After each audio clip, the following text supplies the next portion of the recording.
Hello friends, welcome to my channel advocate Reema Jha. आज मैं आप लोगों को हमारे चैनल के माध्यम से एक महत्वपूर्ण धारा के बारे में बता रही हूँ, जिससे अक्सर आए दिन आपके जीवन में आमना सामना होता रहता है। यहाँ मैं बात करने जा रही हूँ कि आईपीसी की धारा 420 क्या है। आईपीसी इस धारा 420 के लिए अंतर्गत क्या अपराध होता है, साथ ही इसमें क्या सजा होती है, इसी पर पूरी तरह से चर्चा करेंगे और देखेंगे इसके क्या प्रावधान भारतीय दंड संहिता में दिए गए हैं। यह धारा मुख्य रूप से किसी व्यक्ति को छल कपट पूर्वक या बेईमानी से उत्प्रेरित कर आर्थिक, शारीरिक, मानसिक, संपत्ति या ख्याति संबंधी क्षति पहुंचाने के विषय को सम्मिलित किया गया है। यहाँ आईपीसी की धारा 420 क्या है, इसमें सजा और जमानत के प्रावधान के विषय में आप लोगों को बताया जा रहा है। आईपीसी की धारा 420 के अनुसार सरल शब्दों में कहे तो किसी के साथ छल करना या बेईमानी से बहुमूल्य वस्तु संपत्ति में परिवर्तन करने या बनाने या नष्ट करने के लिए प्रेरित करना इस अपराध में शामिल है। इसके लिए सजा 7 वर्ष तक का कारावास, साथ ही जुर्माना भी देना होगा। यहाँ आप लोगों को मैं बता दूं कि यह एक गैर जमानती और संज्ञेय अपराध है। इसका विचरण किसी भी न्यायाधीश के द्वारा किया जा सकता है। अब मैं आप लोगों को बता दूं कि आईपीसी की धारा 420 का अर्थ क्या है।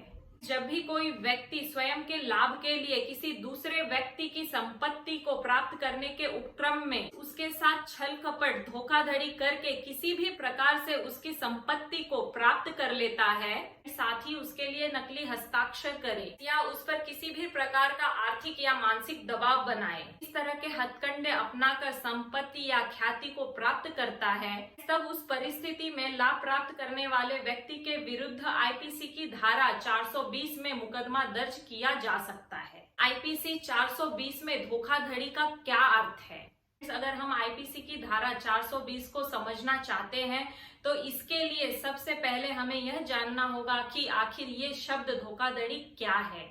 धोखाधड़ी शब्द को आईपीसी की धारा 415 के तहत परिभाषित किया गया है। यहाँ बताया गया है कि यदि कोई अपराध आईपीसी की धारा 420 के तहत हुआ है तो यह निश्चित है कि उसमें आईपीसी की धारा 415 के तहत धोखाधड़ी के अपराध का तत्व जरूर मौजूद होगा।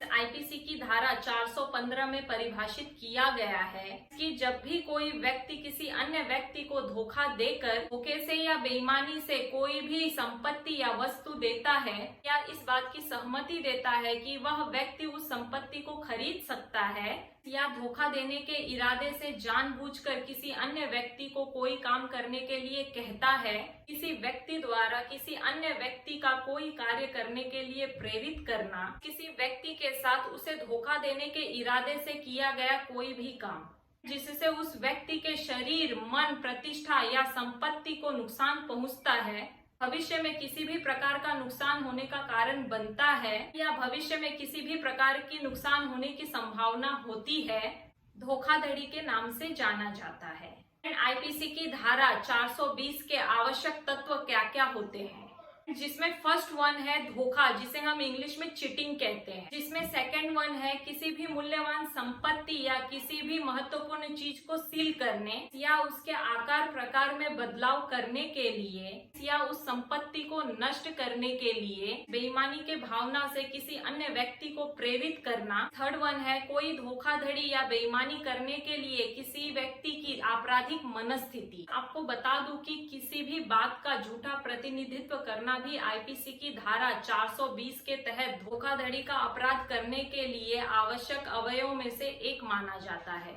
न्यायालय में धोखाधड़ी के अपराध को सिद्ध करने के लिए केवल यह साबित करना आवश्यक नहीं होता है कि एक व्यक्ति द्वारा किसी बात का गलत प्रतिनिधित्व किया गया था, अपितु यह साबित करना भी अत्यंत आवश्यक है कि यह गलत प्रतिनिधित्व अभियुक्त जानकारी में की। आईपीसी की धारा 420 में सजा क्या होगी? आईपीसी इसकी धारा 420 में सजा का प्रावधान 7 वर्ष तक कारावास प्लस जुर्माना है। इसके अंतर्गत आप जान लीजिए कि यह एक गैर जमानती संज्ञेय अपराध है और किसी भी न्यायाधीश द्वारा विचारणीय है। न्यायालय की अनुमति से पीड़ित व्यक्ति द्वारा समझौता किया जा सकता है। इस आईपीसी की धारा 420 में जमानत का प्रावधान। अब देखते हैं यहाँ आईपीसी की धारा 420 में जमानत के बारे में क्या प्रक्रिया है। आपने देखा कि यहाँ इस अपराध के लिए अधिकतम 7 वर्ष तक का कारावास निर्धारित किया गया है, जो कि न्यायाधीश के द्वारा तय किया जाएगा। साथ ही यहाँ दंड देने के साथ आर्थिक दंड की भी बात आती है,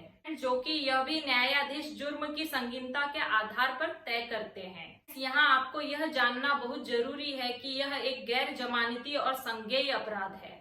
जब भी किसी व्यक्ति को आईपीसी की धारा 420 के अंतर्गत गिरफ्तार किया जाता है, तो वह सत्र न्यायालय में अग्रिम जमानत के लिए आवेदन कर सकता है। न्यायाधीश द्वारा स्वीकृति प्रदान करने के बाद ही अभियुक्त को जमानत प्रदान कर दी जाती है। आप ये जान ले कि अभी तक जमानत के लिए कोई भी निर्धारित प्रक्रिया नहीं है। यह आरोपों की गंभीरता पर निर्भर करती है। आप लोगों ने इस वीडियो में आईपीसी की धारा 420 के विषय में संपूर्ण जानकारी प्राप्त की तथा इसमें सजा और जमानत के प्रावधान क्या होते हैं यह भी जाना। यदि फिर भी इस धारा से संबंधित कुछ भी शंका आपके मन में हो या इससे संबंधित आपको कोई जानकारी प्राप्त करना हो तो कमेंट बॉक्स में कमेंट जरूर करें। वीडियो पसंद आए तो उसे शेयर जरूर करें, वीडियो को लाइक करें, हमारे चैनल को सब्सक्राइब करें, बेल आइकन का बटन दबाना ना भूलें।